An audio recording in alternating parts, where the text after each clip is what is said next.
So you want to make a complex and interesting character for your next D&D session. And you don't know where to start. Well, today I've made a 6-step process for making complex and interesting characters for Dungeons & Dragons. So, step 1, an idea. This can either be a class-race combo or a cool concept that you have in mind, like a reincarnated dragon or a possessed child or anything like that. Anything simple that you could base your character around. For example, let's just say you made a dwarven cleric. It'd be safe to assume that this cleric, as a cleric, would follow a god. So, for example, let's just say he follows Bahamut, the silver dragon. We would assume that he lives in a dwarvish city. Let's say it's a mining city. So we've got a cleric who lives in a mining city who worships Bahamut. And that's a simple place to start. Now let's take a concept. Let's take this reincarnated dragon. So we have this reincarnated dragon who once lived as a dragon and is now not. We would assume he wouldn't necessarily know his parents after he was being reincarnated either as a child or an adult.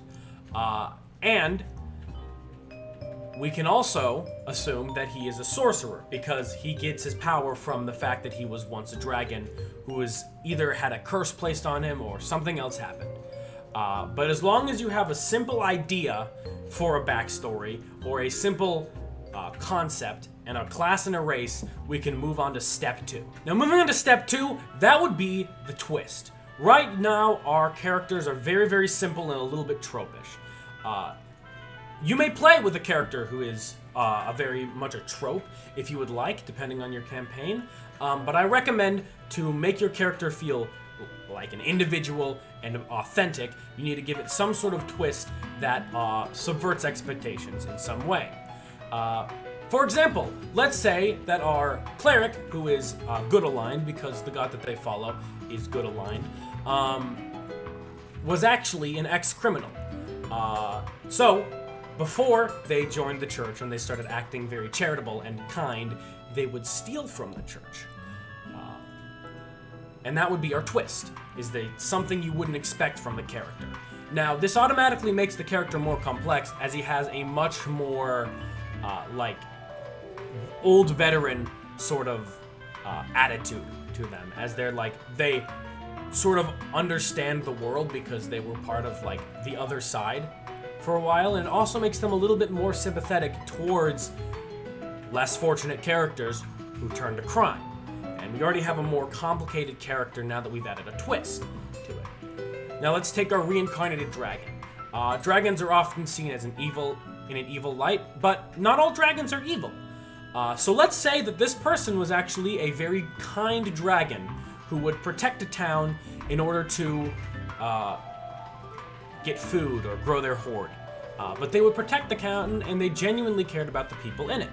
So, when they were reincarnated, let's say that the village that they fled to was one of the ones that they protected. So they treat them like a god, almost, as they helped protect their town for years. So this could either manifest in different ways. Either he suddenly has to live up to the expectations that the people in the town put on him, or he develops an ego and makes him think he's a lot better and more powerful than he actually is. But automatically, you now have a much more specific personality now that you've added a twist to the idea that you have to begin with. Now, step 3, trauma. So you might be confused what I mean by that. I think, yes, characters need some sort of trauma. For complex characters who have backstories, most of them have some kind of experience in the past that affects how they act now, in the future. Now, trauma doesn't necessarily need to be something overtly traumatic that might cause PTSD or something like that. It just needs to be a negative experience, or could even be seen as a positive experience, but just an experience in their life that negatively affects the way that they behave in the present. An obvious one, Critical Role spoilers, skip to this part of the video if you don't want to be spoiled, but an example of this would be Caleb Widogast from Critical Role. A very, very obvious form of trauma, was in a very, very toxic school, and had to kill his own parents. Very traumatic and affects the way that he behaves in the future. Now, one character from Critical Role who you might think doesn't have trauma would be Jester. Jester had to live in isolation with her mom. So that created loneliness, which is sort of what led the Traveler to her. And you might think that this loneliness doesn't necessarily manifest, but her more chaotic attitude can be attributed to the boredom that she has. And her childish nature can sort of be attributed to that, as she didn't really get a chance to grow up. So, let's take our dwarvish cleric.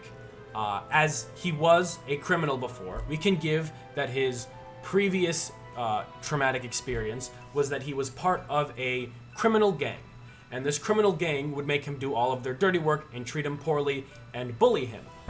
As he was young and he didn't really know what he was doing. So, this could manifest in the future after he's met the church and met some nice people, that he doesn't like taking orders. He doesn't listen to other people other than his God. He is very, very stubborn and opinionated, could be the word, but he basically just believes that he doesn't need to do all of the dirty work for his party. So, let's take a look at our reincarnated dragon. Let's say that their process of being cursed was very, very painful, right? That could be a direct traumatic experience. This could make them vengeful towards the person who cursed them. Now, being vengeful can be seen as a character trait, but it's also a negative trait towards the party, as they will go out of their way to fight this person despite not necessarily needing to and it not being part of the main story. And often it will not benefit the majority of the people in your party. So, that experience could be considered trauma as well. It just needs to be something that negatively affects the party. And this could even manifest in someone being sheltered, right? Not necessarily something that they perceived as negative, but it negatively affects them in the future, as they may not be able to stomach violence, or they might faint at the sign of blood. Something for a fighting group would be seen as a negative. So it can be anything that negatively affects your character in the present. Now, step 4 is pretty simple. You need enemies, something that is moving against your character directly. More Critical Role spoilers, so skip to here if you want to miss those. However, we can look at Veth, who had a very, very simple antagonist, and that was the hag who put the curse on her. Very simple, very direct. You just need to go to the hag, deal with her, and remove the curse. Very simple. And Caduceus didn't necessarily have a human opposition, but the corruption at the Grove would be the antagonist for him. So, for our examples, there's some pretty obvious ones. For our dwarvish cleric, it could be the crime gang he used to be a part of. People who don't necessarily like him and are going out of their way to get back at him for possibly snitching about them. And for our reborn dragon, it's pretty obvious the person who cursed him, who turned them into a human, and they want to seek that person out to turn back into a dragon. Step 5. Opposite to step 4, you need allies. Believe it or not, most people who exist know someone else who doesn't hate them. I know, it's a crazy concept, but you need to have people from your characters' backstories who are willing to help you out. This could be just their family, someone they knew from town. Let's take a look at our dwarvish cleric. So, Bahamut does not directly outlaw alcohol to my knowledge, so let's just say he knows the local bartender. And he's pretty close friends with them, they talk often, and he talks about his life with that person.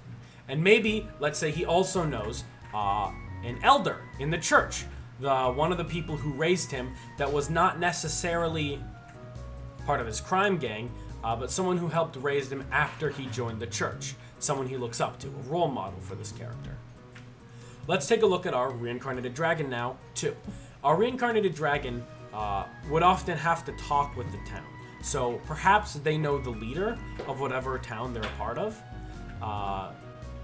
So that could work, and it doesn't need to be more than one. You just need to have one person that you know from your backstory that you don't have a negative relationship with. Now, this final step is arguably the most important step for building your character. Step 6 is motivation. For motivation, what this means is it's a reason for your character to be an adventurer. Now, some examples of good motivation involve all of the 5 previous steps before this one. What a bad motivation would be is, my character just wants to be an adventurer. That is not a strong motivation unless you have a reason for that. The only way I could see that working is you come from a long lineage of adventurers before you, and you want to live up to that. But that motivation wouldn't be, I just want to be an adventurer. It'd be, I want to live up to the expectations that my family puts upon me. Not, I just want to be an adventurer. So, incorporating what we know about our 2 characters from before, we can craft a motivation.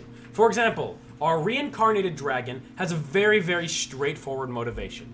Get revenge on the person who cursed them and become a dragon again. Very simple, and it's very easy to understand why they want to do that. It incorporates the 5 previous steps, whereas he has an enemy, he has a traumatic experience that creates his sense of vengeance, and he has a past where he once was a dragon. Now let's look at our dwarvish cleric. What is their motivation? Now, it doesn't necessarily have to be against the enemy in their backstory, but it does have to be partially because of them. So, this character wants to spread the good word of the religion that they believe, Bahamut, to people who would not usually hear it. Say criminals, because he was once in that position and he knows that it's bad for them. Now, this incorporates his backstory because he was once a criminal and he wants to help people who were in a similar position as him. But also, it incorporates his backstory as he's a very religious person and he wants to help those in need. So, step 6, motivation. Very, very important. So in conclusion, you need 6 things when making a character. 6 things when making a character. Step 1, you need to have an idea. And this idea includes a concept, a class, and a race. Step 2, you need a twist. Once you have this concept, you need to adapt the concept or change the concept slightly to make it different from the norm. This allows you to have a more individual and unique character. Step 3, you need trauma. And now what I mean by trauma is just something that negatively affects the character in the present. Step 4, you need enemies, things working against the character from their past that isn't necessarily the main antagonist of the campaign. It can be, but it should be someone who was involved in your backstory from the past. Step 5, you need friends. Believe it or not, most people have friends. I know, crazy. So to make your character feel authentic and real, they need to know people from where they're from. And step 6, you need to have motivation. This is the most important step as it explains why your character's with the party in the first place. Or, you could just make Bimbo the goblin bard who juggles potatoes as their art. I don't know. That's how I make my characters. Do whatever you want. It's a game. But if this video did help you, don't forget to like and comment, and if you haven't already, subscribed. We might do more D&D content.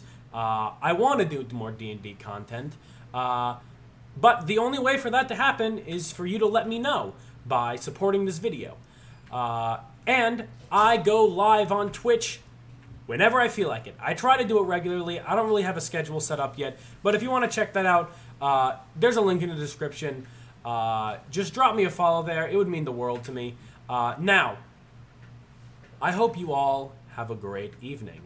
Goodbye.